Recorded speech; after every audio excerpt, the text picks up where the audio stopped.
پہلے شروع میں نے قرآن پاک جو ہے وہ میں نے حفظ کیا ہے اہل سنت و جماعت حنفی بریلوی،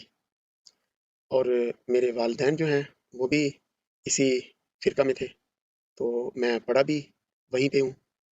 تو اس کے بعد جب میں حافظ بنا، پھر میں حافظ بننے کے بعد پھر میں نے آگے تجوید پڑھی، قرات کی۔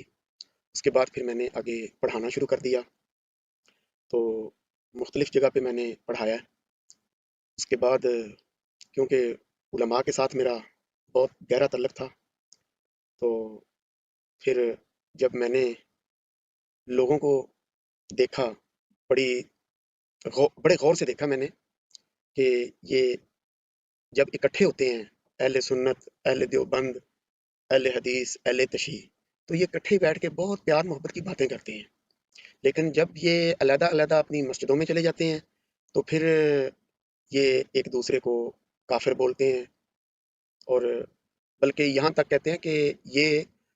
مرزیوں قادیانیوں سے بھی بڑے کافر ہیں۔ ایک دوسرے کو جب یہ کفر کے فتوے لگاتے ہیں تو پھر یہ ایسے بولتے ہیں۔ تو مجھے یہ چیز بہت زیادہ ڈسٹرب کنفیوز کر رہی تھی، یہ کیسے ہو سکتا ہے کہ جب ایک دوسرے کے سامنے بیٹھتے ہیں اس وقت ان کی ایسی باتیں نہیں ہوتی، جب علیحدہ علیحدہ مسجدوں میں چلے جاتے ہیں تو پھر یہ ایک دوسرے سے ایسے اختلاف کرتے ہیں جیسے یہ ایک دوسرے کے بہت شدید قسم کے مخالف ہیں، اور جب یہ سارے اکٹھے ہوتے ہیں تو وہ جماعت احمدیہ کی مخالفت میں اکٹھے ہوتے ہیں، ورنہ تو یہ اکٹھے ہوتے ہی نہیں ہیں۔